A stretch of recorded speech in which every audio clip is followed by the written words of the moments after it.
Hello everyone, আমি মিষ্টি আর আমার চ্যানেলে আরও একটি নতুন ব্লগে তোমাদের সবাইকে অনেক অনেক অনেক ওয়েলকাম। তো আজকে হচ্ছে 22শে জানুয়ারি, আর এই 22শে জানুয়ারির ব্যাপারে আশা করি কাউকে এক্সপ্লেন করে বলার কিছুই নেই। তো ভিডিও শুরুতেই সবাইকে বলবো জয় শ্রীরাম। আজকের দিনটি আমাদের সনাতনীদের জন্য অনেক একটা স্পেশাল দিন। তো সন্ধেবেলায় আমি আমার ফ্যামিলি নিয়ে বেরিয়ে পড়েছি রাম মন্দির যাওয়ার জন্য। মানে এটা হচ্ছে গিয়ে তোমার আমাদের নিউ টাউন বাড়ির কাছে একটা রাম ঠাকুরের মন্দির আছে, যেখানে খুব বড় করে একটা সুন্দর হনুমান বানানো আছে। তো যেহেতু অযোধ্যার রাম মন্দির আমরা যেতে পারলাম না, সেহেতু আজকের দিনটায় কোনো একটা মন্দিরে কোনো একটা স্পেশাল জায়গায় যাওয়া তো দরকার, তাই জন্য চলে এসেছি এখানে। খুব ইচ্ছে ছিল যদি যেতে পারতাম অযোধ্যায় খুব ভালো হতো, কিন্তু যে তোমার বেবি ছোট আছে ওকে নিয়ে যাওয়াটা সেফ মনে হয়নি, আর তাই জন্যই আর কি আমরা যাইনি, আর কোনো কারণ নেই। তো এখানে চলে এসেছি, দেখতেই পেলে মন্দিরের সামনে লেখা আছে রাম মন্দির। তো ভেতরে ঢুকে পড়বো। আর এখানে দেখো ডান পাশে একটা বড় মতো হনুমান মানে বানানো আছে, খুবই সুন্দর দেখতে। এইটাতে আগেও এসেছি অনেকবার, কিন্তু ভেতরে ঢোকা হয়নি, সামনে থেকেই চলে গেছি। আসলে ভেতরে মন্দির আছে এই ব্যাপারটা ঠিক জানা ছিল না, আমি ভেবেছি শুধু এখানে একটা হনুমান ঠাকুর বানিয়ে রাখা আছে। তো হঠাৎ করে ভেতরে গিয়ে মনে পড়লো যে ঠাকুরের জন্য কিছুই নিইনি, ভেতরে পাওয়া যাবে না এগুলো, তাই জন্য আবার দৌড়ে বাইরে চলে আসলাম প্রদীপ নেওয়ার জন্য। তো এসে দেখছি কি এখানে এই দাদাটার কাছে প্রদীপ নিতে এসেছি। তো এইখানে এই দাদাটার কাছে ঘিয়ের প্রদীপ ছিল, আর আশেপাশে দেখো লোকজন কিভাবে একদম একসাথে দলে দলে আসছে পুজো করার জন্য। আর এই মানে মন্দিরে সকাল থেকেই পুজো চলছে, খুব সুন্দরভাবে প্রোগ্রাম চলছে। তো আমরা এখন সন্ধ্যেবেলায় এসেছি, আর অনেক লোকজন পুজো টুজো দিয়ে চলেও যাচ্ছে, এই যে দেখো। তো আমরা এখন ঢুকে পড়বো। আর আমি ঘিয়ের প্রদীপ নিয়েছি, আগেই বললাম দাদাটাকে বলেছিলাম ঘিয়ের প্রদীপ দিতে। এখানে কিন্তু একদম পিওর যে ঝর্ণা ঘিটা হয় সেটা মানে বোতল খুলে খুলে সবাইকে একদম প্রদীপ সাজিয়ে দিচ্ছে, কিন্তু প্রদীপটার দামটা একটুখানি বেশি রেখেছে। এই ছোট্ট ছোট প্রদীপগুলো 20 টাকা করে রেখেছে, কিন্তু ব্যাপার নয়, আমরা তো পুজো দিতে এসেছি, তো ওসব ভেবে লাভ নেই। নিয়ে ঢুকে পড়েছি ভেতরে। আর এখানে না মন্দিরের ভেতরে অনেক রকমের সুন্দর সুন্দর স্ট্যাচু বানানো ছিল, যেমন গরুর, তারপর শনি দেবতা, আরও বিভিন্ন রকমের স্ট্যাচু ছিল।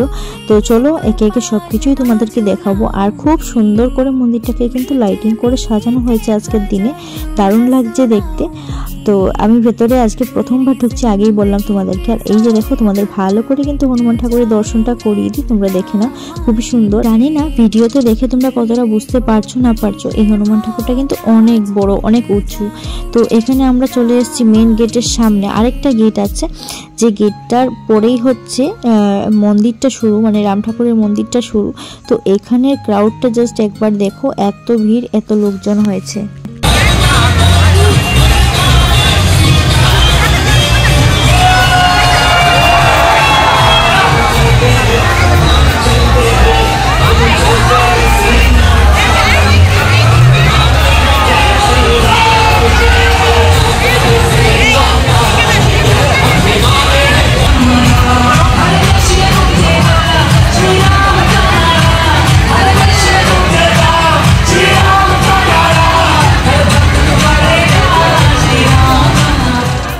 আমার ইচ্ছে ছিল আমি মন্দিরের ভেতরে ঢুকে প্রদীপটা জ্বালাবো, কিন্তু এত ভিড় যে এখানে যাওয়াটা আমার জন্য সেফ মনে হচ্ছে না। আগেই বললাম জেমসকে নিয়ে, তো তাই জন্য দেবরাজকে বললাম যে আমি এখানেই প্রদীপটা জ্বালিয়ে দিই। আর এখানে দেখো ঠাকুরের ফটো টটো রাখা ছিল, সবাই এখানেই প্রদীপটা জ্বালাচ্ছিল এসে। তো আমি ভাবলাম যে এখানেই জ্বালিয়ে দিই, কারণ ঠাকুর তো সব জায়গায় সমান। আর ভেতরে যাব না জেমসকে নিয়ে, শুধু দেবরাজ যাবে, ও একটু দর্শন করে আসবে আর তোমাদেরকেও দেখিয়ে দেবে। তো সুন্দর করে আমি এখানে 3টে প্রদীপ জ্বালিয়ে দিচ্ছি। আর দেখো আশেপাশে অনেক প্রদীপ আছে, সবাই জ্বালিয়ে দিয়েছে। আজকে তো রাতে আসলাম, পরে একদিন দিনের বেলায় এসে এই পুরো মন্দিরটা তোমাদের ঘুরে দেখাবো। এখানে আমার প্রদীপ জ্বালানো কমপ্লিট হয়ে গেছে, এখন দেবরাজ একটু ভেতরে চলে যাবে। তো ও আমাকে বলছে তুমি আসলে ভালো হতো, আমি বললাম যে না তুমি যাও।